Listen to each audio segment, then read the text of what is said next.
Compartir esta ventana.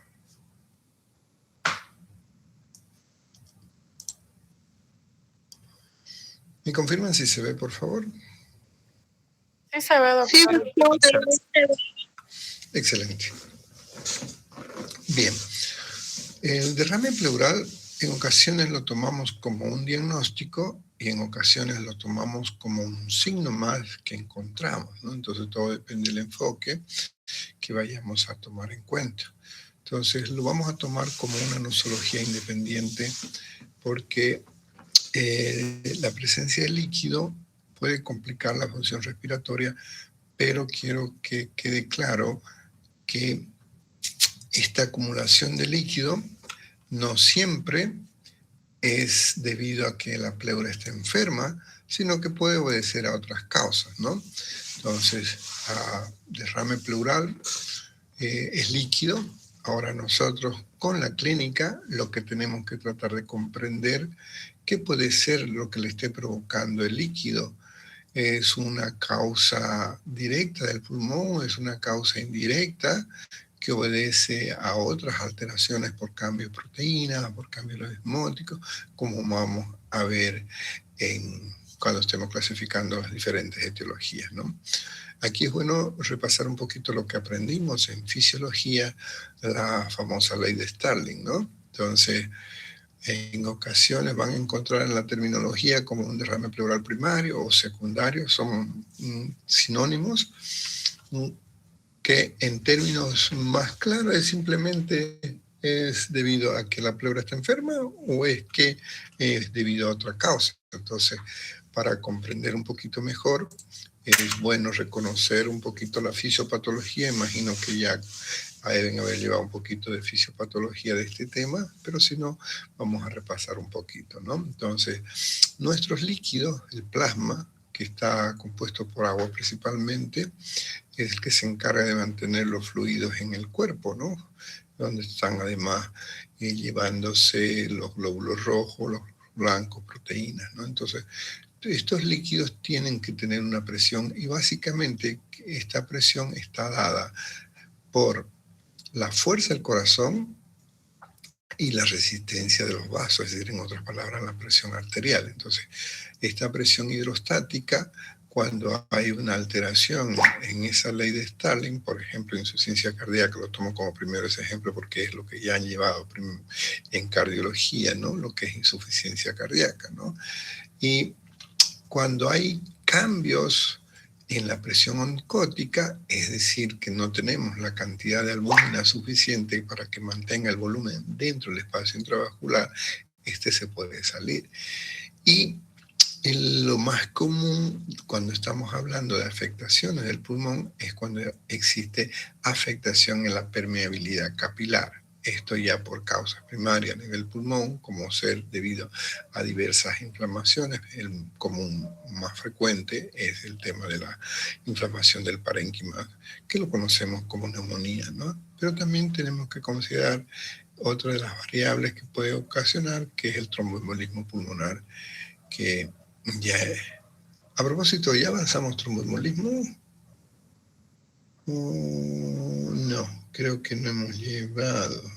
Ok, hoy vamos a hablar. Y en caso de neoplasia, como vimos en la clase anterior, el cáncer puede hacer compresión en lo que es la vía linfática y esto nos va a llevar, ¿no? Entonces, ahí lo que tenemos que tratar de comprender es que el derrame tenemos como tarea ver si se trata de un exudado o trasudado. En términos que corresponde a la fisiopatología es simplemente a la analogía de que si es una causa primaria o secundaria o una pleura enferma o una pleura sana, ¿no? Por ejemplo, hablamos de trasudado cuando la pleura no tiene ninguna patología pero se está llenando de líquido. Eso se conoce como trasudado. Y esto puede ser por alteración, como dijimos hace un momento, en las presiones hidrostáticas, como es en las fallas cardíacas, o en la falta de producción. El principal órgano productor de proteínas es el hígado, ¿no? Entonces, cuando tenemos una falla hepática, ya sea por cirrosis o por cualquiera de sus causas, hepatopatía, pues no vamos a tener la cantidad suficiente de proteína y vamos a retener líquido. Y el otro que también vemos es el tema de las pérdidas, ¿no? Sea un síndrome nefrótico o sea un síndrome nefrítico, que ya van a llevar con el doctor Alcázar para tratar de comprender un poquito mejor. Ahí el glomérulo está perdiendo proteínas y esta falta de albúmina es la que va a ser responsable. Pero algo que tienen que considerar, que habitualmente cuando vamos a sospechar el trasudado, por favor recuerden que hay una policerositis, es decir, que en otras palabras, si tengo un derrame pleural, lo más probable es que sea bilateral. Si tenemos un problema de hipoalbuminemia, no solamente va a ser la policerositis, sino también vamos a tener edema, ¿no? Y que a veces confundimos con el tema de la insuficiencia cardíaca, ¿no? En cambio, cuando hablamos de exudado, ahí básicamente es la pleura la que está inflamada.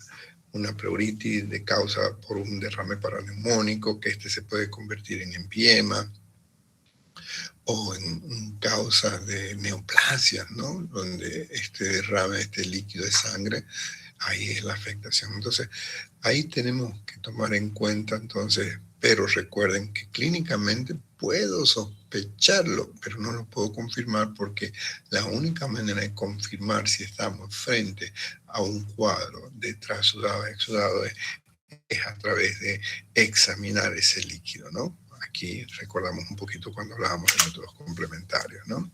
Entonces, ¿cuál es la clínica? Primero, tenemos que ver si hay afectación de pleura, si hay una pleuresía, inflamación de la pleura, vamos a tener las manifestaciones propias que nos indican.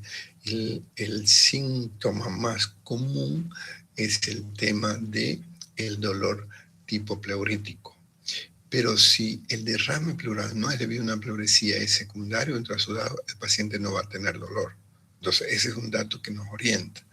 En la tuberculosis, una de las causas del dolor de derrame, comienza de a poco, no es un derrame de golpe. El paciente siempre se queja de un dolor torácico posterior de tipo sordo, no es muy intenso, pero es continuo, no hay una relación de inicio, punta de costado. Entonces, eso nos orienta ese síntoma. Y a medida que el derrame va aumentando en intensidad, pues le está quitando espacio a los alveolos, no permite que haya esa distensibilidad del parénquima. Entonces el síntoma principal va a ser la disnea, una disnea progresiva. Entonces son los dos síntomas que nos orientan para ver si estamos con un cuadro de pleuresía, afectación de la pleura, o es un derrame pleural que no tiene, repito, por causa de afectación de la pleura, ¿no? Entonces, los signos, aquí, cuando hablamos de síntomas, estamos hablando específicamente a lo relacionado con el derrame, pero como puede ser secundario, entonces, o primario, si sospechamos que hay una insuficiencia cardíaca, o que primero vamos a tener la clínica de una insuficiencia cardíaca, ¿no? Que esta puede ser aguda o puede ser crónica, dependiendo de la causa. No entro en detalle de cardiología porque ya ustedes son expertos, acaban de pasar con el profesor, el doctor Gandarilla. Entonces, los síntomas y signos de la insuficiencia cardíaca, a esos podríamos agregarle o confundir los síntomas o signos del derrame pleural. Vamos a ver que como signos, dependiendo de la intensidad, a medida que aumenta el espacio, pues vamos a tener pacientes que van a tener una asimetría torácica, la expansibilidad puede estar asimétrica. Vamos a ver que primero empezamos con la inspección, ¿no? Anamnesis, síntomas, luego inspección. Esto mientras voy haciendo la anamnesis, el examen físico lo estamos haciendo simultáneo. Entonces, si el derrame es escaso, no voy a mirar algo que me llame la atención. Pero si el derrame es progresivo, si es unilateral, por ejemplo, ahí vamos a tener asimetría. Si el paciente está con disnea, vamos a encontrar signos de taquipnea, ¿no? Si el derrame es importante, vamos a encontrar signos de insuficiencia respiratoria respiratoria, la taquipnea, los uso de músculos respiratorios, la cianosis, y en ocasiones el paciente nos puede hacer confundir con cardiopatía porque puede tener ortopnea. Entonces, para ir más específico, para el derrame, nos valemos ya no de la inspección ni de la expansibilidad ni la simetría, sino vamos con la auscultación. La auscultación en el derrame, cuando es pequeño, podemos tener un poco de frote pleural. Pero si el derrame es importante, ya no deja que se acerquen las pleuras, y el frote pleural está más presente cuando tenemos una pleuresía, cuando hay un exudado, ¿no? Pero si aumenta el volumen, ya no hay posibilidad que esas pleuras se toquen. De ahí que a la auscultación, cuando el derrame es importante, vamos a ver que hay ausencia del murmullo vesicular, no escuchamos en la respiración. Entonces, ¿qué tanto? Si es solo la base, porque cuando examinamos el paciente habitualmente está sentado o está de pie, entonces el líquido por gravedad se va hacia abajo. Entonces nosotros vamos viendo, y eso es importante tomar en cuenta porque a veces el derrame es escaso, entonces examinamos al paciente de pie o sentado, delimitamos, marcamos con la uña una marquita en la piel que se note hasta dónde estoy encontrando, y luego lo pongo al paciente en decúbito lateral, en el derecho o izquierdo, dependiendo de donde esté sospechando, y lo que tenía de una manera horizontal, cuando lo acuesto, la auscultación, la ausencia del murmullo vesicular ya cambia ese sitio que estaba ausente. Ahora cuando lo acosté, libera esa parte del espacio y ya podemos auscultar. Entonces, ese es un dato que nos orienta cuando no tenemos imágenes o no tenemos ecografía. Inspección, palpación, ¿cómo están las vibraciones vocales? Las vibraciones vocales, el líquido no permite transmitir, entonces tenemos ausencia de las vibraciones vocales. Es decir, le decimos diga 33 y no la vamos a percibir. A veces por encima del derrame podemos encontrar un soplo tubárico o una eufonía, bien por encimita, ¿no? Y en lo que ya sumamos auscultación con palpación es la percusión. El líquido lo vamos a tener matidez. Entonces, la neumonía te da matidez, pero no te da ausencia de murmullo, más bien te da soplo tubárico, te puede dar características de eufonía, diga 33, lo escucho claringo como si el estetoscopio estuviera delante, ¿no? Entonces, otro dato como signo, a veces está presente la tos, no siempre, pero si está asociada con otra patología como la neumonía, va a estar ahí, no necesariamente por la afectación de la pleura. Y los otros signos que podríamos encontrar en el examen físico son los signos relacionados con otra patología. Por ejemplo, hay ictericia, hay ascitis, vamos a pensar en una hepatopatía. Tiene ictericia, tiene ascitis, tiene hepatomegalia, edema de miembros inferiores, ok, pensamos en insuficiencia cardíaca, ¿no? La anamnesis nos orienta mucho para qué voy a sospechar, ¿no? Entonces, tomen en cuenta que habitualmente lo que aprendimos en semiología, si percutimos a nivel del borde de la columna, podemos tener el signo de Coragne, o podemos tener también el signo de Merlo, que no es lo mismo que la mano de Merlo, ¿no? Entonces, cuando sospecho eso, ¿qué tengo que comprobar? Con exámenes de métodos complementarios. Esto hablamos cuando hablábamos de métodos complementarios, dábamos algunos ejemplos. En los no invasivos, imagínate tener una paciente embarazada en el primer trimestre y quieres ver si tiene un derrame, no le voy a pedir una radiografía porque tiene riesgo, por más que la proteja, por ahí se olvida el técnico y no le va a proteger. De ahí que prefiero hacer una ecografía, ¿no? Y la ecografía con el COVID se utilizó bastante, al final se quedó como un estándar, igual que la radiografía, y que vamos a ver signos claritos, como ser el signo de la código de barras. Esto en la práctica, a ver si tenemos oportunidad de tener un derrame para que lo hagamos. Y vamos a ver que tiene una sensibilidad interesante, porque ya de 20 a 50 ml, recuerden que el espacio, la cantidad de líquido que tenemos entre las pleras es de 50 ml, ¿no? Entonces, ya lo podemos detectar de manera temprana. Y si vamos a hacer una toracocentesis para examinar ese líquido, es obligatorio, hoy como el protocolo en la guía, obligatorio que tenemos que hacerlo bajo ecografía guiada. Pero no es indispensable. En la época de mi residencia no teníamos al ecógrafo ahí tan disponible, así que funcionábamos simplemente con la percusión y determinando clínicamente. Ahora la radiografía, si no tenés inconveniente de contraindicación, la radiografía tiene una muy buena sensibilidad. No necesito, para derrame pleural, no necesito gastar en una tomografía o irradiarlo más al paciente, porque con la radiografía es suficiente. Vamos a detectar derrames pequeños, basta que me borre el ángulo costofrénico, costodiafragmático, ya me da para sospecharlo.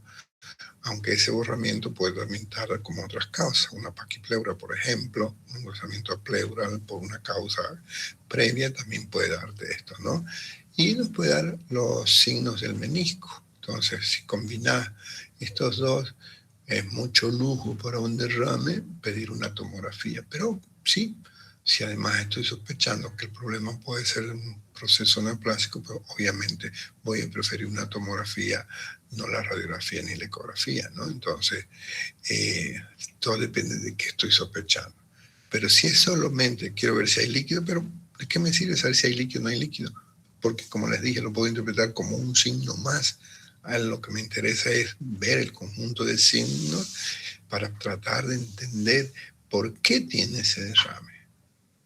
¿Sí? Entonces, ¿cómo vemos en la radiografía? Si comparamos, vamos a activar el puntero y miramos nuestra radiografía. Oh, se apagó, ¿qué pasó con el puntero? No le pusimos pila, ya le pusimos pila. Entonces, aquí es los signos que tenemos que ver. Esto es una radiografía de pie, vemos los ángulos que tienen bien visibles como punta de lápiz, el costo de costilla, costo diafragmático, costo frénico o cardiofrénico, ¿no? Tanto el derecho como el izquierdo. Así tenemos que verlo.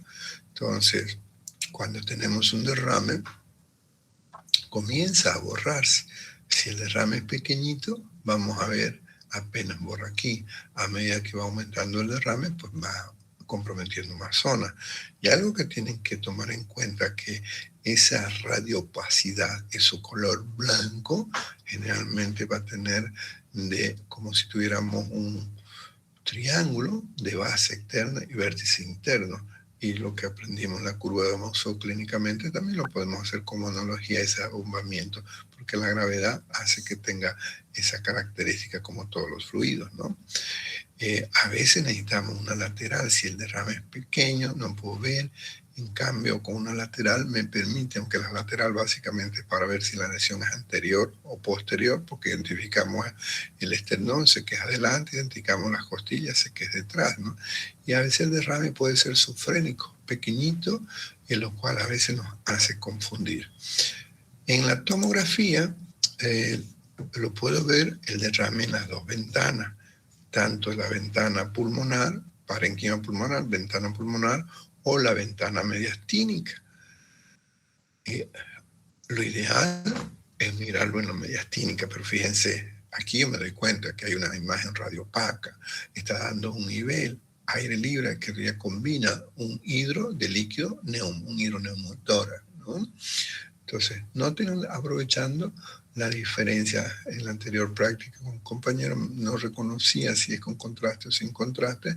Mire, agarremos la aorta o los grandes vasos y comparamos la intensidad o el color, si quieren llamarlo, con la parte de los músculos. Es el mismo. Sin embargo, acá, fíjense cómo se ve mucho más radiopaco el contraste dentro del corazón, comparando con los músculos, es diferente. Entonces ahí no hay duda. Volviendo al derrame, si el derrame es importante, vamos a ir viéndolo. Recuerden que el paciente está acostado, entonces el líquido lo puedes tener desde arriba a abajo, dependiendo la cantidad. podemos medirlo, hay técnicas cuando tenés el software, o podés medir. Y en este caso, fíjense, tenemos un derrame bilateral, más hacia la derecha que a la izquierda. Eso nos te orienta a ver cuál es la causa. Aquí estamos viendo bilateral. Exudado, transudado, no lo podría decir. Lo que sí podría decir cuando es un hemotórax, se nota un poquito y podemos medir las unidades Hounsfield, que son las unidades que medimos en tomografía, ¿no? En esta radiografía, fíjense, el ángulo costofrénico, el diafragma izquierdo, debería estar aquí. Su homólogo del lado derecho siempre está un poquito más arriba y no está. Esto no es el diafragma, demasiado alto. Entonces, esto no es el hígado. La opacidad no es el hígado, esto es el derrame. Entonces, tengo mis dudas, ok. Así como examino acostado, percutiendo también en la radiografía. Entonces, si de pie me tiene esta forma, lo acuesto, fíjense cómo ya se libera la parte que está cerca, si lo estoy acostando en el decúbito que corresponde, porque el líquido por gravedad se va a ir abajo. Es como cuando agarran una botella con agua, si la ponen de pie y la ponen acostada. Exactamente es el mismo ejemplo. Aquí esquemáticamente, este líquido está aquí, ¿no? Y a veces nos hace confundir las lesiones de diafragma. ¿Este es derrame pleural o es una paquipleura o es una atelectasia masiva? ¿Cómo es? En ocasiones tenemos que mirar otros detalles, porque si fuera masivo va a estar con una disnea importante. Se supone, cuando el derrame es crónico, va llenando de a poco, a veces la disnea no es tan intensa. Pero un signo que es importante tomarlo en cuenta es cómo está la tráquea. Normalmente la tráquea la tengo que estar aquí en la mitad y de la visión de la carina. Miren cómo esta tráquea se está desviando y no hay nada que lo retraiga, porque cuando hay algo que lo tracciona, lo vamos a ver blanco, las fibrosis son de radiopaco, entonces aquí no veo el radiopaco, veo radiolúcido, o sea, no hay algo que me haga sospechar que hay una tracción. Entonces, porque decía, puede ser una atelectasia masiva porque hay un tumor que lo está obstruyendo el bronquio principal izquierdo, no hay broncograma para pensar en neumonía. Ahora, ok, ¿cómo lo diferencio? Facilito, ¿no? La auscultación en atelectasia no voy a tener, va a ser parecida a la neumonía. Wow, entonces, ¿qué hago? Los datos. O no quiero ser invasivo funcionando y el paciente no me ayuda mucho con la anamnesis, ¿qué hago? Pues le hago una ecografía, ¿no? La ecografía me va a decir si está muy engrosada. Ok, no tengo ecografía, bueno, hacerle una tomografía, gasta un poquito más de plata, irradiarlo a tu paciente, le vale su riesgo, porque siempre tenemos que ver no solamente mi interés en el diagnóstico, sino también riesgo-beneficio para ese paciente. Entonces, ¿cómo hago para confirmar mi diagnóstico? Ok, puedo confirmar líquido con la radiografía, con la tomografía o con la ecografía, pero no voy a ver si se trata de un exudado o transudado. La única manera de confirmar si se trata de un exudado o transudado es obteniendo el líquido, haciendo lo que se conoce como una toracocentesis diagnóstica. Pero por favor, si no hay una causa de policerositis, que no sea solo la punción para aspirar el líquido, sino también hacemos obligatorio la biopsia, o sea, toracocentesis más biopsia, ¿sí? Entonces, ahí cuando estamos obteniendo el líquido, vamos a ver las características macroscópicas. Nos ayuda bastante para ver si es un transudado o un exudado con las características macroscópicas. ¿Qué significa macroscopía? Copía, mirar. Macro, mirarlo en grande, ver todo el líquido, ¿no? Entonces, vamos a ver que si es un líquido claro, como agua, o como orina, citrino, ya me va a pensar más en un trasudado, pero si ese líquido que parece claro, que parece trino, tiene mucha espuma, ya un dato indirecto que me está diciendo que tiene contenido de proteínas elevado, ¿no? Entonces, en el aspecto macroscópico, ¿qué color es el líquido? Es como agua, es citrino, como orina, es espeso, es turbio, purulento, ahí hablamos en piema, es achocolatado, es blanquecino como leche, un kilotórax. Todas esas características las tengo que ver. No tengo que esperar que me pase el laboratorio, porque cuando le hago la orden, RP, solicito, examen, tengo que poner citoquímico, citocélula química. Entonces, el examen me tiene que contar cuántas células tiene el líquido, qué tipo de células, si son polimorfos nucleares, mononucleares, y el químico tengo que ver cómo está la glucosa, cómo está la lactodeshidrogenasa o LDH, cómo están las proteínas, cómo están su amilanza. Y siempre que lo sospecho de un cuadro que sea infeccioso, además le voy a pedir una tinción de Ziel-Nielsen en Gram, porque en lo que aprendí en nuestro medio, con mi época residente, nuestro profesor nos decía, todo derrame pleural es tuberculosis hasta que se demuestre el contrario, porque lamentablemente tenemos demasiada incidencia de tuberculosis, ¿no? Puede haber una tuberculosis con insuficiencia cardíaca, puede haber una tuberculosis con una hepatopatía, puede, ¿no? Son inmunodeprimidos, puede contagiarse, entonces a veces clínicamente no es fácil hacer la diferencia, por lo tanto sí necesito tener los resultados. Si en alguna parte ven el contagio de Wright, simplemente es ver cómo está, cuántos polimorfos tenés, cuántos linfocitos tenés. La reacción de Ribalta, básicamente en base al conteo de las proteínas, igual que el criterio de Lai, y la citología, siempre vamos a buscar cáncer. ¿Cuándo vamos a buscar cáncer? Principalmente le vamos a poner ahí énfasis en la orden, cuando nuestro líquido sea de tipo sanguinolento. Si no tiene antecedente de un traumatismo de tórax, el paciente, para pensar en un hematoma traumático, piensa en cáncer. Si ese líquido lo ves que no te hace coágulo, piensa en cáncer. Y el pH siempre no lo va a dar. Esto en la práctica vamos a ver los resultados. Para el examen le voy a dar probablemente en la práctica un laboratorio, un resultado, y les voy a decir de qué se trata. ¿Es un exudado o otro exudado? Y ahí tenemos que agarrar estas características que estamos viendo, ¿no? Entonces los criterios de Lai, que es un arreglo de oro, esto te orienta si es exudado. ¿Cómo sé que es el exudado en el criterio de Lai? Es la relación proteínas-pleura, que tiene que ser mayor cantidad.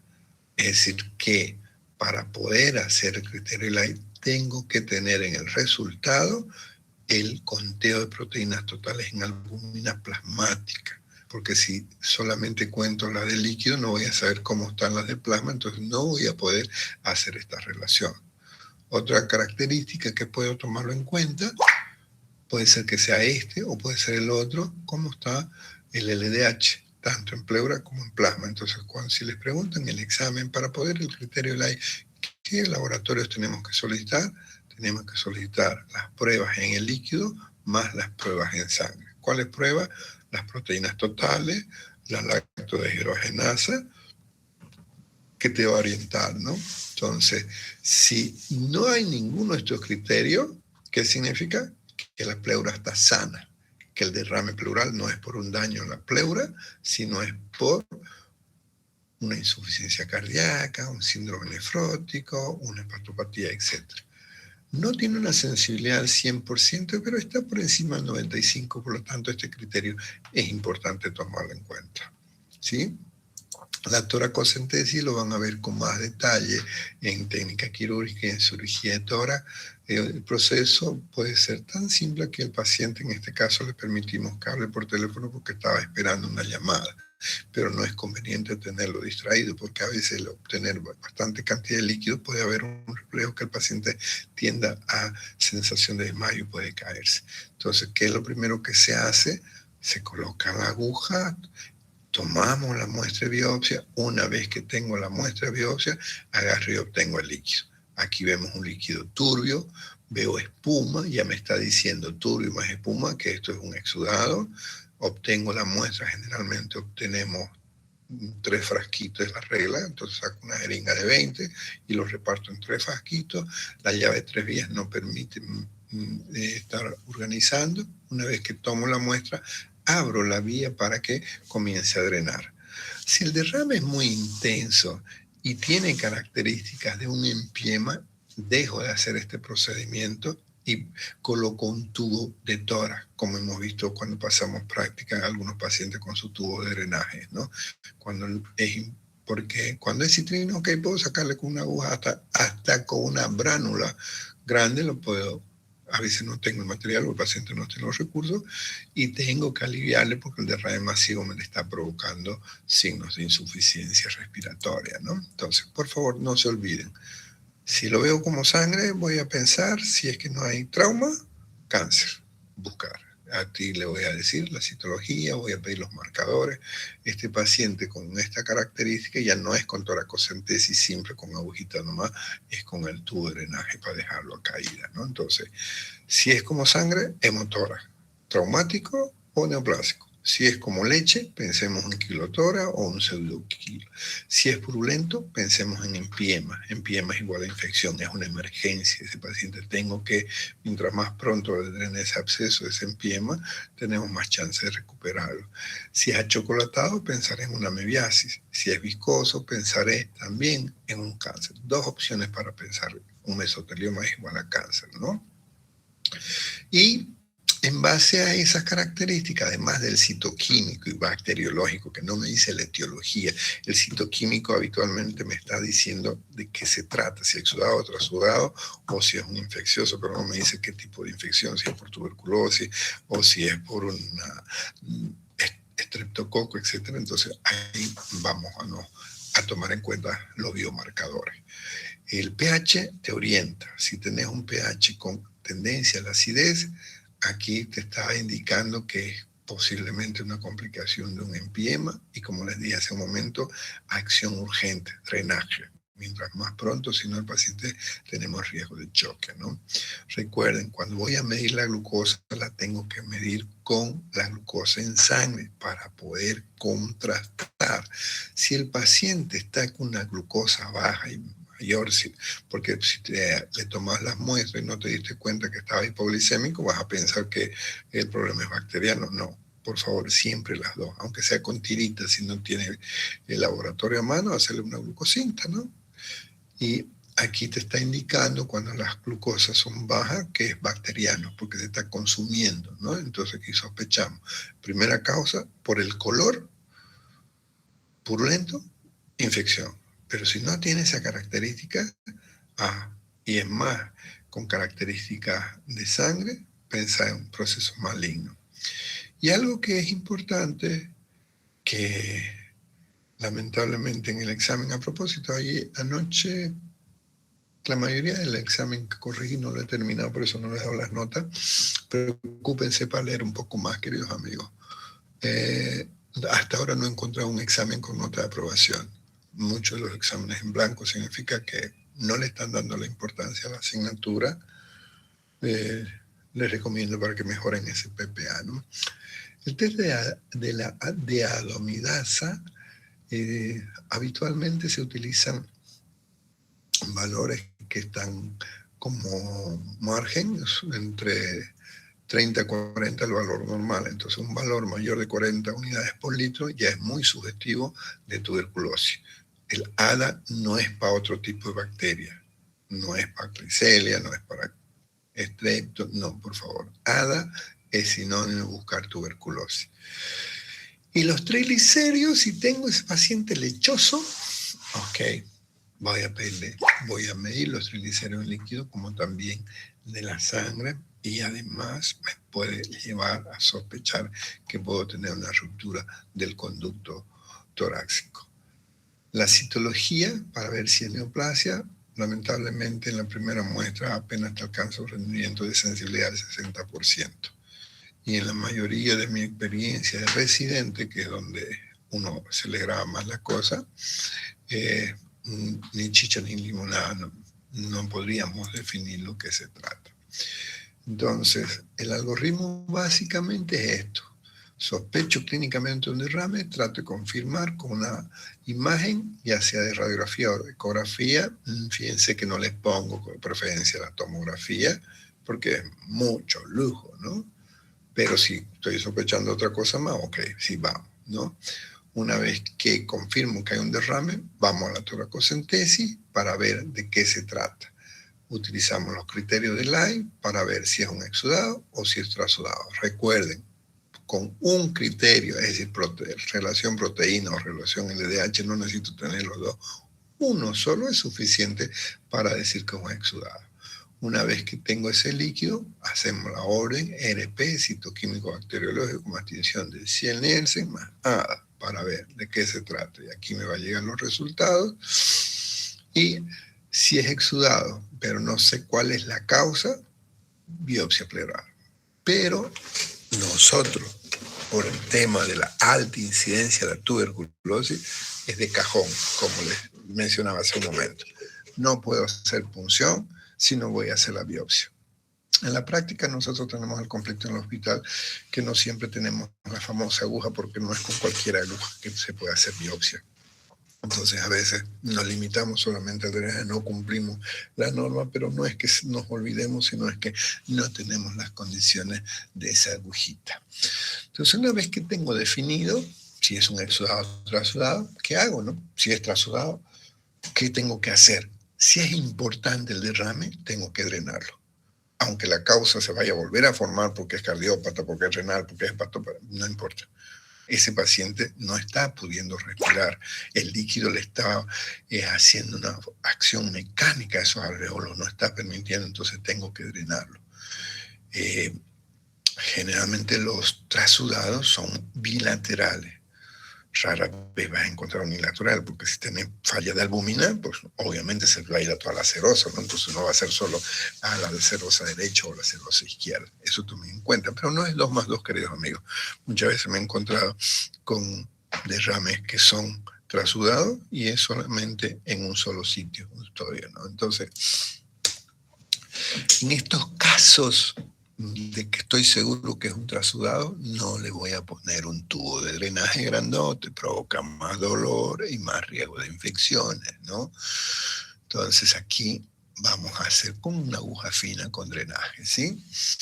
Ahora, recuerden, si sospecho de un trasudado, de una pleuresía, de un empiema, aquí ya, perdón, dije trasudado, de un exudado, ya tiene que ser con drenaje, ¿sí? Entonces, este derrame paraneumónico o empiema puede ser simple, complicado. Cuando es simple, cuando es un derrame paraneumónico. Es decir, está la neumonía, el derrame, pero aún no se ha hecho todavía un empiema. Entonces, ya es complicado cuando en el líquido estoy encontrando signos de infección. Y una de las cosas que a veces complica en la tuberculosis, como afecta a la pleura y fibrosis, y cuesta sacar. Vos ves líquido, pero la pleura está dura, le esperás sacar una cantidad y no está sacando. ¿Por qué? Porque puede estar loculado, ¿no? Y a veces en la radiografía sospechamos de derrame loculado, y son los famosos tumores evanescentes, como probablemente vieron en cardiología, los tumores evanescentes, que son derrames pleurales loculados o localizados, que le hace su tratamiento diurético para su insuficiencia cardíaca y el paciente se desaparece esos derrames, ¿no? Y algo que, revisando para preparar la clase en el Up to Date, habla de los fibrinolíticos intrapleurales, es decir, cuando tenés un problema de una afectación de pleura, tenés que tratar de soldar esas pleuras, ¿no?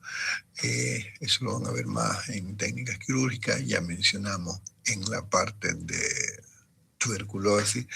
Y si tenés esos loculados, pues podríamos usar estos fibrinolíticos, un poquito caro, como es la alteplasa o la DNAsa, pero está dentro de los protocolos que tenemos que pensar antes de hacer una cirugía con video asistida, ¿no? De ahí que, si el derrame es sospecha maligno, ok, biopsia, por favor.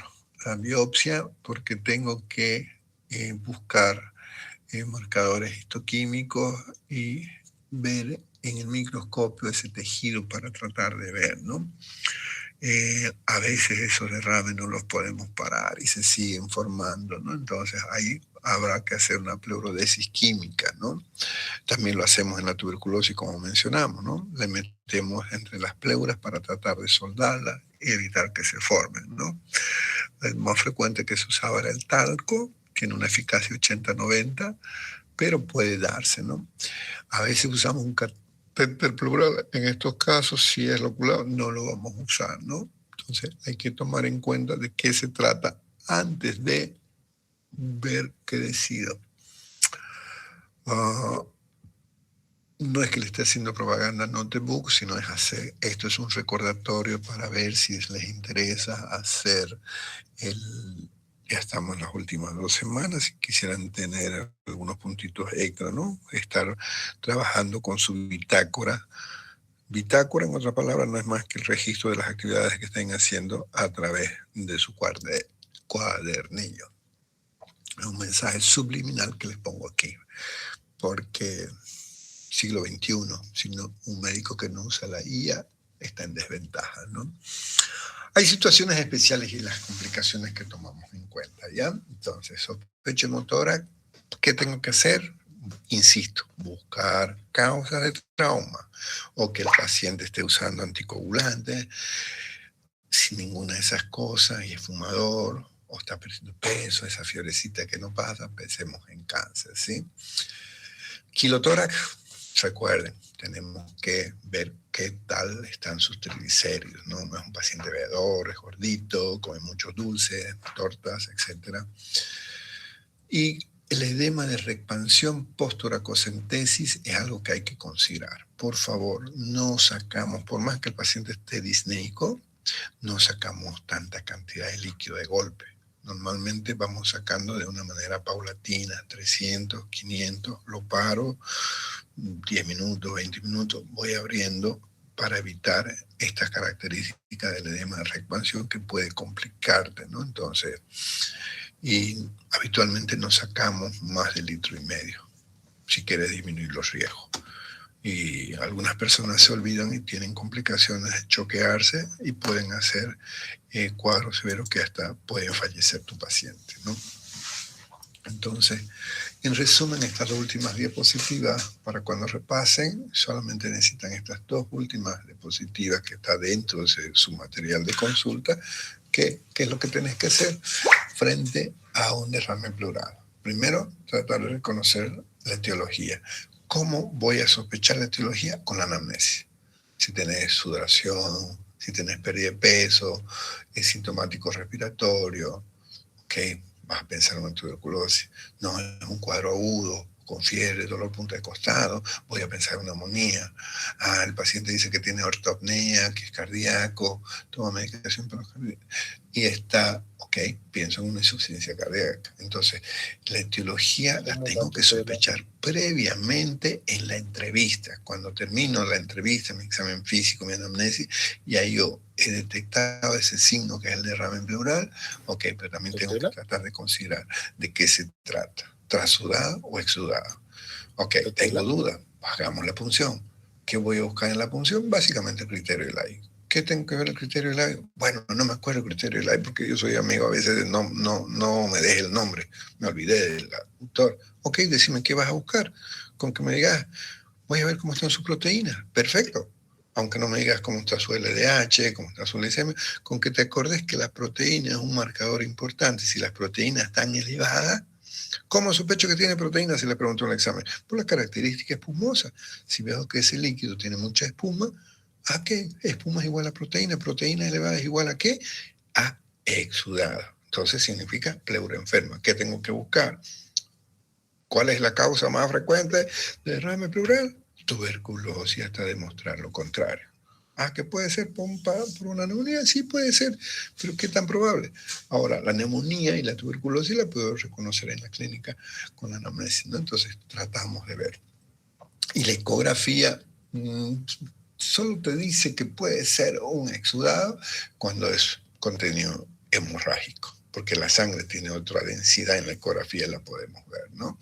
Entonces, cuando el derrame es importante, que me está provocando disnea, ok, vámonos con tratamiento mínimo invasivo. No tengo que esperar buscar a un especialista cirujano de tórax.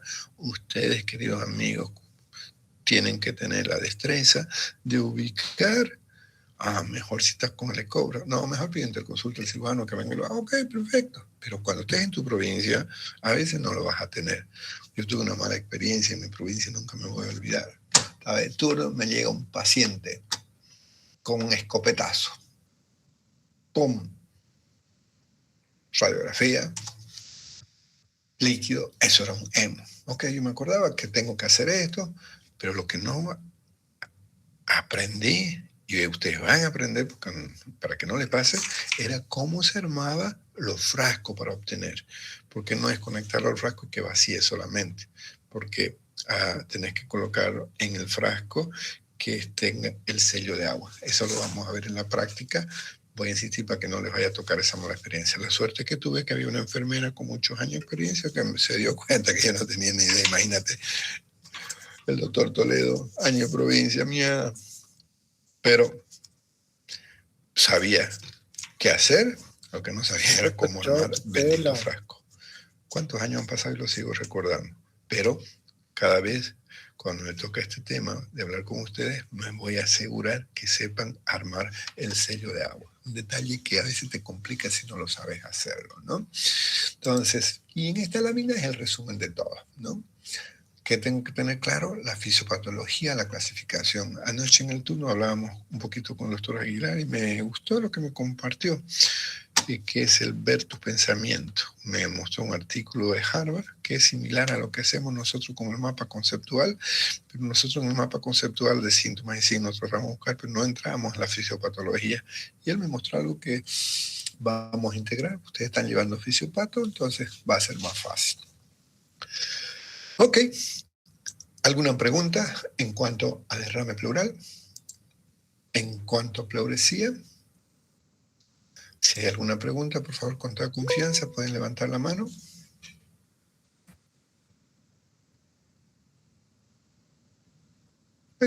Belén, le escucho, señorita.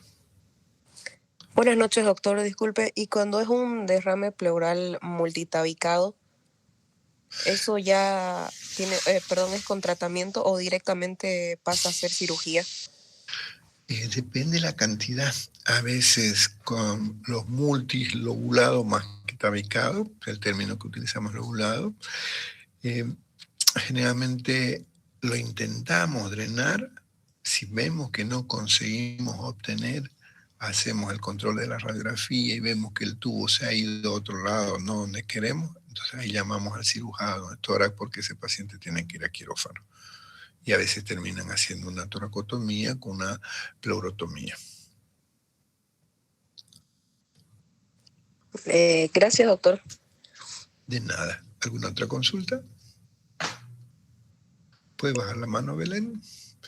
Shadi, ¿le escucho? Doctor, ¿será que nos podría explicar, al menos verbalmente, el procedimiento de cómo hacer la toracocentesis? Claro que sí, es facilito, le cuento. Es solo animarse y tener, ahora que terminemos a hablar de derrame, voy a hablar de neumotórax, que también hacemos el procedimiento. El neumotórax es un poquito más complicado que el derrame, porque tenemos que buscar, si tengo un cambio el derrame, yo tengo que acordarme, si es derecho, acordarme hasta dónde llega el hígado. Entonces voy agarrando mi percusión, voy viendo, si no tengo el ecoro, si tengo el ecoro no tengo duda, agarro el espacio intercostal, ¿qué voy a hacer?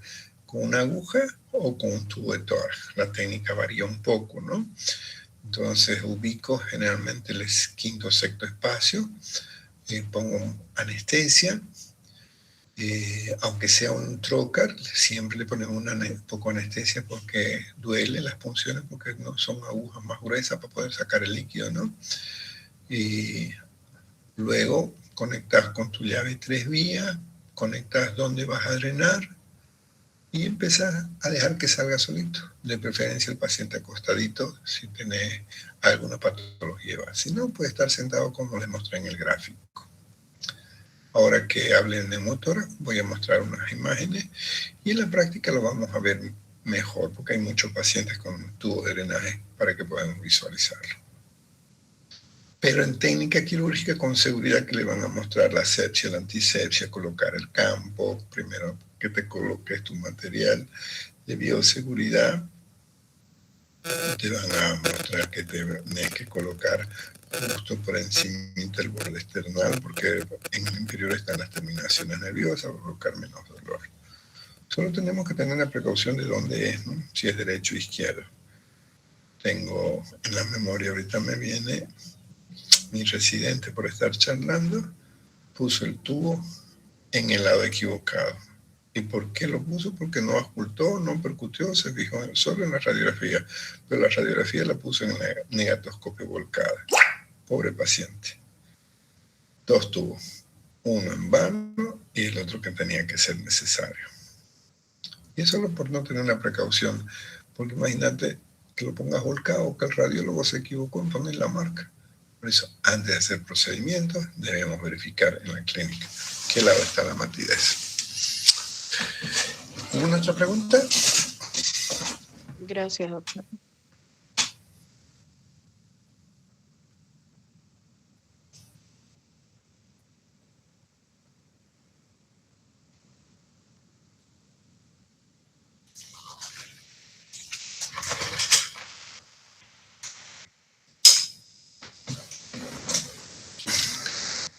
Su micrófono no me ayudó mucho, ya le aumenté el volumen a mi amplificador. ¿Me podría repetir su pregunta, por favor? Ahora es mejor.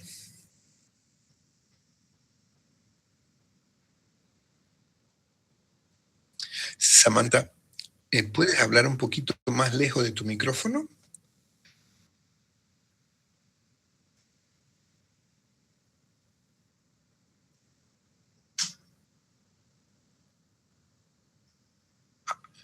Ah, no, pues. Con clínica y con radiografía, querida Samantha, es una diferencia abismal. En la clínica usted le golpea el tórax, percusión, derrame, mate. Aire, timpánico. En la radiografía, más fácil. Líquido, hiperdenso. Aire, translúcido. Líquido, radiopaco o blanco, si quiere que le diga.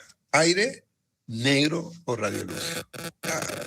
Es facilito diferenciarlo. Ahora que veamos el neumotórax se va a dar cuenta. De nada, señorita. ¿Alguna otra consulta? Ok. Vamos para responder mejor la pregunta de nuestra futura colega. Dejar de compartir, pare de sufrir derrame. Vámonos a compartir. ¿Dónde está? Neumotórax.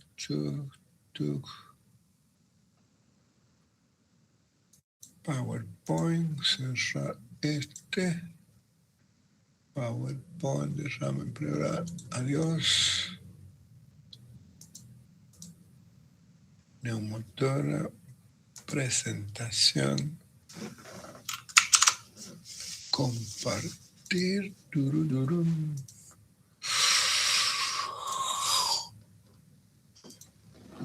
Fue largo el turno. Vamos a ver. ¿Me confirman si se ve, por favor? Sí, doctor, sí se ve. Gracias. Ok. Neumo, aire, tórax, aire en el tórax. Así de simple. ¿Ok? Los neumotórax pueden ser chiquititos, pueden ser grandes, pueden ser primarios o secundarios, pueden ser espontáneos. Hay que pensarlo. Hay que pensarlo. A veces no lo sospechamos. El anterior turno llega un paciente sábado en la tarde, después de jugar pelota, viene con una franca insuficiencia respiratoria. ¿Qué te pasó? No sé, doctor, estaba jugando pelota y de pronto sentía un dolor en el pecho y no podía respirar. ¡Pum! Dolor punta de coca, pleura. Súbito, de golpe, si no estaba con fiebre, neumonía, ok, neumotórax, se rompió la pleura. Doctor, otra vez, una abuelita, ni tan abuelita, 65 años. Doctor, me duele mi pecho y no puedo respirar. ¿Qué le pasó? Nada, doctor, vengo aquí al mercado, alcé mi bolsón y ahí a lo que lo alcé. ¿Qué puede provocarle con el esfuerzo? Un facilito, ¿no? Osteoporosis, fractura de costilla, ¡pum! Perforó la pleura. Entonces, hay que sospecharlo. En ocasiones se puede, otras veces es un hallazgo casual cuando es pequeño. Entonces, la presencia de aire, como ven en la primera imagen que les estoy mostrando de ejemplo, aire radiopaco, no radiolúcido. El hígado, radiopaco, blanco. Si veo acá arriba, como usted, vamos a empezar a derramar. Si veo negro, fíjense el borde bien clarito. A veces chiquitín, tengo que verlo con detalle, ¿no? Entonces, para entender mejor, he planteado estos objetivos. Primero, recordemos la fisiopatología. ¿Por qué se puede producir aire entre las pleuras? Ahí tenemos que ver qué tipo de neumotórax, espontáneo o secundario. ¿Y qué me ayuda para confirmar qué tipo de estudio le voy a pedir? ¿Le voy a pedir un hemograma? Para nada. Bueno, para ver qué podría hacer, no, pero para neumotórax, para nada. Tengo que ver qué estudios, ¿no? Y mejor, algoritmos terapéuticos. Si tengo primario, ¿qué tengo que hacer? Si es secundario, ¿qué tengo que hacer? Y sí o sí, tengo que tener conocimiento básico de que primero para usar mi aguja y por introducir al tórax tengo que hacer asepsia y antisepsia. Pero en situaciones de emergencia, como ha ocurrido, ni asepsia ni antisepsia, agarro un lapicero, le saco la mina y enchufo antes que se me muera el paciente, como en caso extremo que esté viajando en avión y de pronto se le rompa una bulla al paciente, ¿no? Entonces, aprendimos en anatomía que son las pleuras, ¿no? Son las dos membranas que recubren el pulmón, eso lo repasamos en la primera clase, ¿no? Entonces tenemos una pleura pleuretal y una pleura visceral. La pleura visceral no duele, la que duele es la pleura parietal.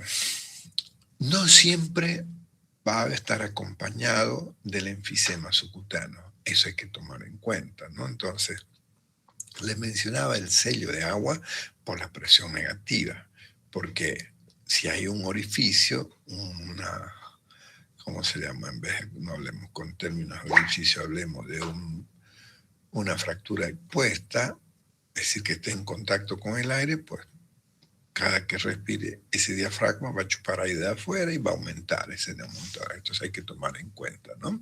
Entonces, la clasificación de neumotórax, vamos a ver.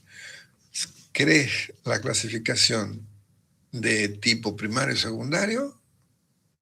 ¿O querés la clasificación de causa traumática, causa iatrogénica? Por ejemplo, querés colocarle una vía central y ¡pum! Te pasaste. Iatrogenia, mala praxis. O impericia, hay que ver. Y lo que más preocupa dentro de esa clasificación, cuando el neumotórax, atención. Tengo un videito el otro día que me llegó un pobre muchacho, limpiador de autos, migrante de La Paz, no era de la calle, simplemente una persona con pocos recursos. Llegó en franca insuficiencia respiratoria. Yo trabajo con un cirujano. No hubo tiempo de llamar al cirujano. El cirujano estaba atendiendo un paciente, no tenía opción de esperarlo. Ahí nomás, sin ponerme ropa apropiada, solamente guantes y limpiar. Mi aguja sonó como una vejiga desinflada y pudo respirar. Ya no tenía ese paciente cianótico. Ya después viene el cirujano, le pongo el antibiótico, lo que quieran, pero cuando estamos pensando en un minuto de atención, ese minuto de duda, ese puede ser la diferencia para que esa persona te pueda hacer un paro respiratorio, ¿no? Entonces, cuando hablamos de primario, es que vos no sabés que el paciente, como este muchacho que llegó de la cancha, o no conocía. Ya después, con la tomografía, te das cuenta que tenía unas bullas, nació con unas bullas congénitas. Las bullas son como unos globitos dentro del pulmón. Hizo un esfuerzo, se rompió ese globito y ¡pum! Enfisema. Y atención, ¿por qué preocupa? No es solamente porque no está habiendo el intercambio gaseoso, sino que también está comprimiendo los vasos, ¿no? A nivel del corazón, el intestino, es como si le estuviera apretando, pues no puede dilatarse. Entonces, esta clasificación te ayuda porque en base a eso vas a poder tomar conducta terapéutica. Aquí les doy el ejemplo de ese paciente. Estas son las bullas dentro del pulmoncito. Hizo un esfuerzo, ¡pum!, se reventó. Al reventarse, hay salida de continuidad, las presiones negativas del diafragma que son altas, entonces el aire que estamos metiendo a través de la vía aérea empezó a salirse de acá y cada vez más, y lo va comprimiendo, como vamos a ver en la radiografía, cómo se comprime, ¿no? Estas bullas que también se conocen como bleps, y si sos fumador, aumentas el riesgo. Estas son más frecuentes a nivel de los vértices. Fíjense, las posibilidades de un neumotórax espontáneo en los pacientes tabáquicos aumentan 9 veces, pero no es solo por el tabaco, sino que tienen que haber unas bullas previas, es decir, que haya una lesión previa. No es un pulmón sanito y solo por fumado va a romper de entrada, no. Eso con el tiempo vas a pensar en enfisema y va a aumentar. Y el secundario, un paciente con EPOC, por ejemplo, un paciente con fibrosis, o un paciente secundario de tuberculosis, ¿ok? Deja sus bullas, hacen sus cavernas, entonces eso puede romperse, la pleura visceral, ¡pum!, pasa. Aquí, esta es una radiografía de tórax sin contraste en ventana pulmonar. Fíjense, radio, futura colega me preguntaba en la imagen, ¿qué color se ve el aire? Negro. Fíjense, acá hay trama, aquí no hay trama. ¿Qué será? ¿Alguien me puede decir qué es esto que tiene aquí? Circular. ¿Un qué? No, la caverna no va a tener este borde externo. Este es el tubo. Al paciente que le han colocado el tubo para drenar ese neumotórax, atención. Entonces estamos haciéndole su control y vemos que aún no ha terminado de expandirse. La presión es muy alta, ¿no? Entonces, como es solo un corte, una rebanadita, en la rebanada, pues también le rebanó el tubo. Entonces, el borde es el que te hace orientarte, ¿no? Entonces, el neumotórax, atención, ese sí que me preocupa. Por eso le digo, a veces no necesito estar en un hospital si lo sospecho. He visto en varias películas, he visto también en YouTube emergencias así, y solo tengo que saber que miren cómo está ese pulmón lleno de aire que está haciendo presión, y miren cómo el corazón está apretado en esta parte. Entonces, esto lo encontré, hay signos a nivel de la circulación, vamos a ver en el cuello, hay una triada de Beck. Vamos a ver que tenéis irritación importante, taquicardia, diaforesis, o sea, el paciente lo ve grave, en otras palabras, ¿no? Entonces, aquí es como una válvula, está roto, el pulmón mete aire, el aire que necesita para llenar los pulmones, pero de pronto como hay una lesión de continuidad, pues el aire no se va a los alveolos, se sale afuera y eso lo va apretando los alveolos, ¿no? Entonces, esto provoca lo que hemos aprendido en fisiopatología, un shock obstructivo. El aire entra y no sale. Entonces, el neumotórax espontáneo primario, siempre, si son personas jóvenes, busquen, peor si son fumadores, las posibilidades de unas bullas. Si es secundario, mayor de 50 años, con antecedentes de patología, cualquiera, crónica, cualquiera, desde la infecciosa como la tuberculosis a las inflamatorias como son el EPOC o pacientes enfisematosos, ¿no? Entonces, siempre para una motora buscamos factores de riesgo. El tabaco, y lo pongo el cannabis porque ya están apareciendo resultados. Antes no le daba mucha relación, pero ya están apareciendo resultados que le está dando la misma relación de riesgo, ¿sí? Y lo otro que tenemos que tomar en cuenta en las personas mayores, en las personas ya con riesgo de osteoporosis, a veces pueden haber fracturas espontáneas, esa costilla que se rompe y esa costilla es la que te revienta la pleura, ¿sí? Desde el punto de vista fisiopatológico, para entender un poquito, vamos a ver, si entra aire, hace una presión física, ¿no? La presión intrapleural se iguala con la atmosférica, el pulmón, que no tiene mucha fuerza porque es un tejido blandito, se va retrayendo, se va apoyando al hilo. Mientras más grande el neumotórax, más apelotonado, más aglomerado lo vamos a ver los alveolos del pulmón por su característica de fibras elásticas, ¿no? Y a medida que aumenta, vamos a también distender un poquito la simetría de la caja torácica, ¿no? Entonces, esto es por qué el paciente tiene disnea. El dolor es por la ruptura de la pleura y hay esa afectación del compliance pulmonar. Entonces, se altera la relación ventilación-perfusión. ¿Qué va a haber? La perfusión va a estar mantenida, lo que está alterada es la ventilación. Y esto te lleva a una hipoxemia secundaria, a un shunt. Entonces, no es un problema respiratorio, es una falla circulatoria obstructiva cuando estamos hablando de neumotórax. Atención. ¿Por qué? Porque hay una compresión cardiovascular, cardio, corazón y los vasos, ¿no? Y eso hace que el retorno venoso esté disminuido, resumiendo así de simple la fisiopatología. ¿Cuál es la clínica? Dependiendo, ¿no? En general, lo que nos orienta a que hay ruptura es el dolor pleurítico súbito. Dependiendo del lugar y del orificio para ver si vas a tener disnea. A veces tenés simplemente una molestia y es un hallazgo casual porque en los casos de pleuresía. Y la hipersonoridad va a depender del tamaño del neumotórax. ¿Cómo obtengo la hipersonoridad? Con la percusión, ¿sí? Timpánico. Y la auscultación, obviamente el alveolo está disminuido, ¿no? Entonces no voy a tener mullo vesicular. Y el dolor va a ir bajando después de las 24 horas, aunque no le des medicamento. Por eso que a veces el paciente se queja un ratito de dolor sordo y después le pasa, porque depende del tamaño y el antecedente, si está comprometida o no esa pleura, ¿no? Entonces, ¿qué hacemos primero? El ABC. A de vía aérea. ¿Cómo está la vía aérea? No está obstruida, está permeable. Y aquí implica ver otro dato más, las características de signo.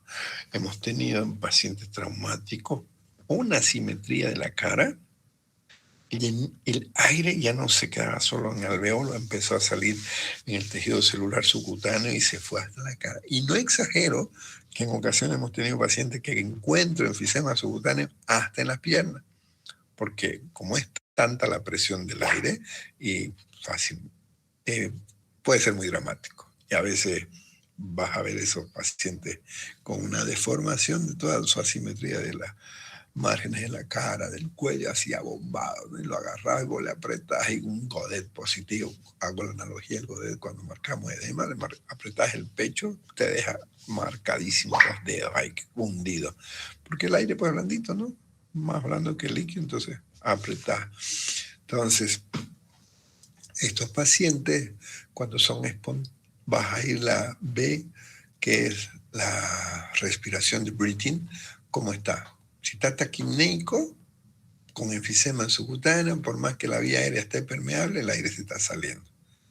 Y comienza a tener alteraciones hemodinámicas en la C de circulación, comienza a estar hipotenso, taquicárdico, empiezas a ver ingurgitación yugular unilateral, mayor sospecha de que te estás haciendo en un neumotórax. Atención.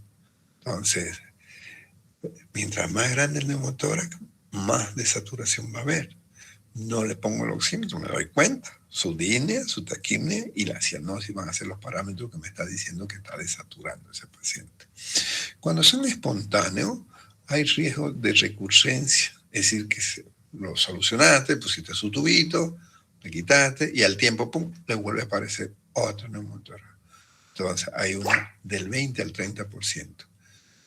Y si se vuelve a repetir, hay más probabilidad de que haga un tercero o un cuarto. Características genéticas, por ejemplo, el síndrome de Birohot-Dubé, que son mutaciones del gen FLCN, o el síndrome de Marfan, o el síndrome de Ehlers-Danlos, es más posibilidades de tener estas BLEF que hay, ¿sí? Cuando hay antecedentes de la familia de neumotórax espontáneos, ok, hay que buscar patologías de tejido conectivo, ¿no? Entonces, vamos viendo. ¿Qué hago con la inspección? En estos pacientes donde vos sospechás, no, por favor, anamnesis completa. No. Solo qué le pasa, qué siente, y de ahí me voy directo a examinar. Me toco primero, ¿qué siento? A los que nunca han sentido enfisema subcutáneo, pueden hacer la analogía hay unas bolsitas que tienen unos globitos en su interior que es para proteger algo que compras que no sé si se golpea no rompe. Ponerlo debajo de una sábana o de una tela y anda apretándolo. Vas a sentir como burbujitas que se apretan. Ese es el enfisema subcutáneo. Es fácil de reconocer. Lo sentí y si no lo tenés claro, ponerle estetoscopio, apretarlo y vas a escuchar como si estuvieras poniendo tu estetoscopio en la cabeza, tocándose los cabellos. Así se suena más o menos, ¿no? Entonces, dependiendo del grado de neumotórax, a simple vista lo puedo reconocer el neumotórax.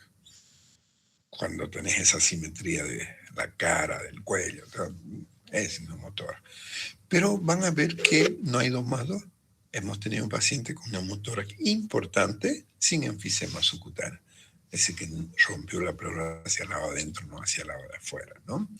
Entonces, la palpación, el aire. Perdón, un ratito, creo que está llorando mi gatito. Prohibido llorar.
Por suerte no estaba llorando, se los presento a mi ayudante. Hola, diga, bravo.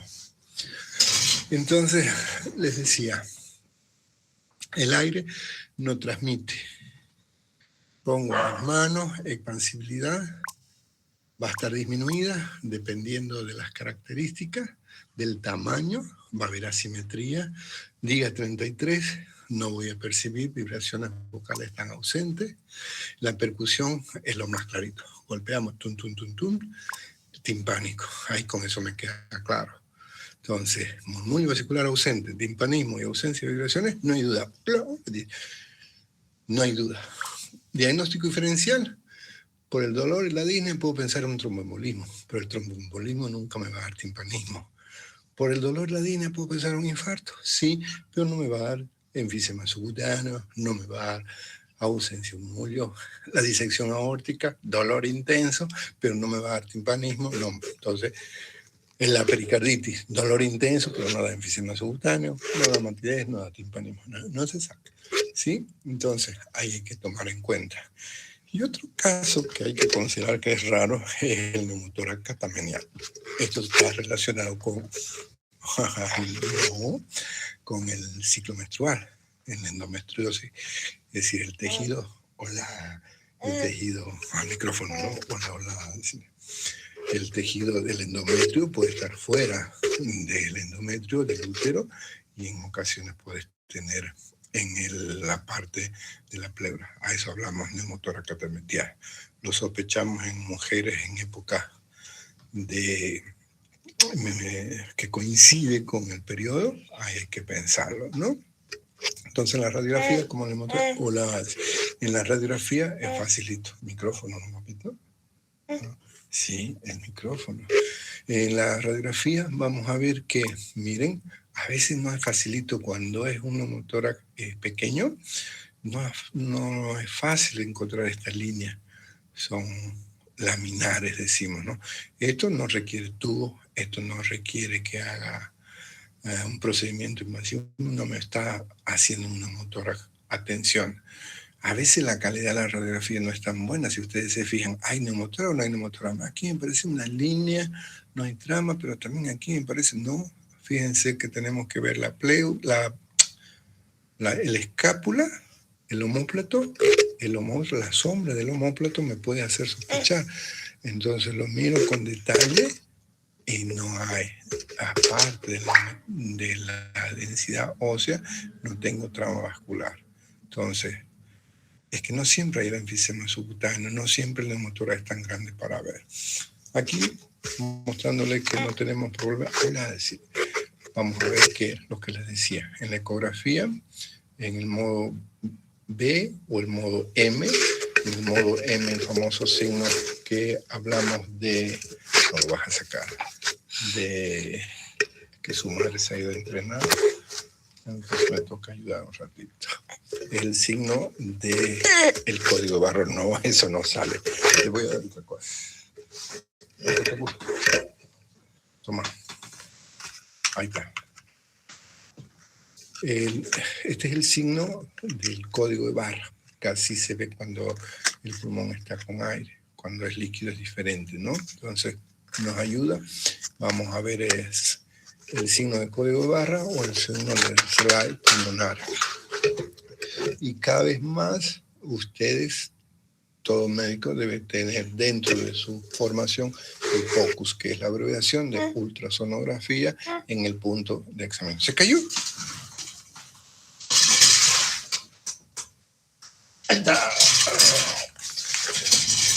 Y es mucho lujo pedir una tomografía para otra. Pero a veces no es clarita la radiografía o el paciente no puede ir, ponerse de pie. Esta es una tomografía con contraste. Fíjense el color de la aorta. Hay ruido, esto es así se ve neumotora. Y neumotora, ¿en qué ventana lo voy a ver? ¿En la ventana pulmonar o en la ventana mediastínica? En la pulmonar. Uy, lo sacamos. Para el sur. Lo saquemos ya. Vamos a dejarlo ahí. Ahí, ¿listo? Vamos a poner más lejos. Otra lo que te di. En la ventana mediastínica sí me sirve para qué? Para reconocer el aire subcutáneo. Miren, el tejido normal. Y miren aquí cómo el aire se ve. Uy. Bueno, hoy es el día de todo. ¿Quién llama? Se cortó.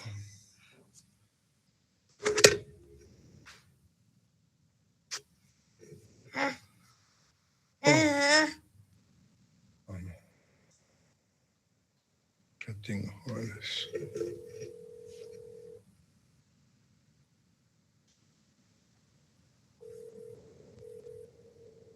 Hola. Dime, hermanita, estoy en clase, te escucho. ¿Dejas de hablar? Ok, chao. Entonces, esto es lo que quería decirles. Aquí es lo que encontramos, ¿no? Cuando examinamos la piel, la apretamos, se siente como burbujita. Y en la radiografía y en la tomografía lo vamos a reconocer el enfisema porque se ve negro, el aire es negro. No tenemos que ver negro dentro del tejido celular. Eso es enfisema subcutáneo. Entonces el tratamiento, si es un laminar chiquitito, observación y oxígeno nada más. Pero si es más grande, vamos, aunque sea con una agujita fina, para evitar que sea una neumotora de atención y ya después viene el especialista y le pone un tubo de drenaje. Entonces aquí simplemente, como estoy mostrándole, agarro el segundo espacio, si es derecho o izquierdo, una agujita 14 o 16, no necesita ser tan gruesa, y espacio intercostal, línea media, cuarto o quinto, dependiendo, si lo voy a hacer a nivel de la línea axilar, y ya el especialista, si son neumotoras a repetición, hará una pleurodesis, ¿no? Entonces, esto es decir, el procedimiento de una neumotora grande y un derrame es similar. Colocar un tubo de drenaje, lo puede hacer el cirujano, pero todos los médicos, ¿qué? ¿Dónde querés? Abringamos ahí, ¿ya? Y esto es lo que les decía el sello, ¿sí? Aquí nosotros tenemos, sea aire o sea líquido, lo que vamos a drenar, tenemos que tener la precaución que el que conectamos tiene que ser el que está conectado por debajo del líquido. Este es el sello de agua. Esto es lo que yo no sabía en provincia. Ya nos vamos. Entonces, ya, oringa. Entonces conectamos los lentes. Hola. No, los lentes son nosotros. Vamos a ver. Ya.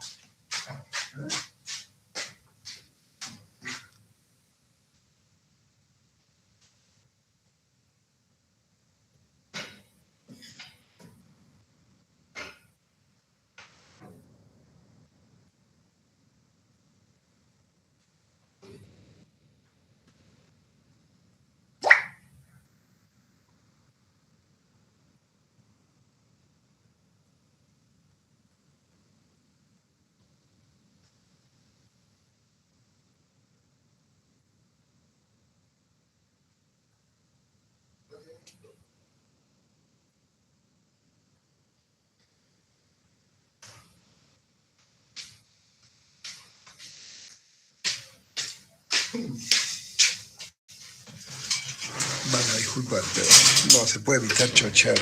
Después, 4 días a mujer que aparezca un nietito, ya se imaginarán. Entonces, esto es lo que no tenemos que olvidarnos, queridos amigos. Cuando vamos a colocar el sello, siempre tiene que haber líquido. El líquido tiene que estar tapando el tubo que va a conectarse al cuerpo. Puedes tener, generalmente usamos 3 frascos cuando hay mucho líquido. Cuando es neumotórax, solo un frasco es suficiente. Y en ocasiones de emergencia, agarro una botella de agua, agarro un equipo de suero, lo conecto a la agujita y debajo del líquido es suficiente, porque cuando mete aire no va a chupar el líquido. Es más denso, ¿no? Entonces, este es el famoso sello de agua. Y cuando hablamos de la pleurodesis, es en estos casos, ¿sí?, donde hay bulla, un paciente con multibullias por época que se pueden romper. Cada que se rompen, liberan a la pleura. Entonces, aquí vamos a llenar, puede ser talco entre las pleuras u otro material químico que provoca la irritación, y las pleuras se adosan, se juntan, y al juntarse, ya, por más que se vuelva a romper, ya no va a provocar esos derrames. Eso ya con el cirujano de tórax. Como complicaciones, la recurrencia, tómala en cuenta, el edema por expansión, las infecciones si no tenemos la precaución de la bioseguridad, y la posibilidad de que cuando estés funcionando toques una arteria y provoques como complicación un hemotórax. En técnica quirúrgica van a ver más detalles de cómo son los procedimientos, los riesgos, si vas a hacer una bioendoscopía, que es lo mejor del siglo XXI que usamos, y es muy frecuente que tengamos en ocasiones neumotórax bilaterales. ¿Se recuerdan el caso que les presenté, el muchachito que con epilepsia, que llegó convulsionando, con estridor? No llegó convulsionado, tenía antecedentes de convulsión. Él fue iatrogénico, no tenía neumotórax, se había tragado un hueso, pero lo intubaron, empujaron el hueso, rompió y ese se provocó. Aquí tenemos doble lesión. Más líquido, este es el hidroneumotórax. Miren el pulmón cómo está chiquitín, aglomerado. ¿Por qué? Por la presión del aire, no la presión del líquido. ¿Sí? Acá un proceso neumónico, porque hay broncograma. Entonces esto ya es más grave, ¿no? Son pacientes con DINE en el cual tenemos que colocar 2 tubos, como hicimos con el abuelito hace unos 2 días. Pronóstico: el espontáneo, la mortalidad está por debajo del 1%, es decir, no es tan grave si logramos tener la asistencia probada cercana, ¿no? Se recomienda no volar en avión hasta una semana después de la resolución. Si tuviste tu neumotórax, te lo resolvieron, pero espérate una semana por lo menos. Los buceadores no tenemos tanto conflicto porque no tenemos mar por acá. Y la tasa de recidiva es alta, en el espontáneo hasta 50%. de aquí siempre, para evitar recidiva, ¿qué se recomienda? Interconsulta con el cirujano para realizar la pleurodesis. Y para terminar, queridos amigos, recuerden, no esperen la radiografía, como les voy a mostrar en algún momento, lo tengo el video de este muchachito que limpiaba autos, que les mostré, no esperé radiografía. Después viene mi colega, el cirujano, cuando ya yo había puesto, ¿por qué pensás? Porque es, pues. No tenés que demostrar a otro colega lo que vos estás sospechando si vos tenés la certeza, ¿no? Y la ecografía es superior en trauma. ¿Por qué? Porque vas a ver líquido también, ¿no? Pero cuando tenés el enfisema subcutáneo, no necesitas radiografía, no necesitas ecografía para saber qué es el cuadro. Y con la clínica, si está taquipneico o disneico, es una motora grande. Lo ideal, siempre imágenes, ¿no? Pero en ocasiones, queridos amigos, no te da tiempo de llevar los rayos X, ¿no? Y digamos, ya tuvieras un rayos X portátil como nosotros, digamos, no en todos los centros no lo tenés, entonces tenés que estar con la CEF, porque la vida de tu paciente está en juego mientras más pronto tengas acciones. Lo tienen en su material, un resumen con un grafiquito en el cual identificamos, buscamos factores de riesgo, llegamos a su diagnóstico y qué es lo que vamos a hacer y cómo lo configuramos, cómo confirmamos el diagnóstico. Facilingo. Ok, ¿alguna pregunta?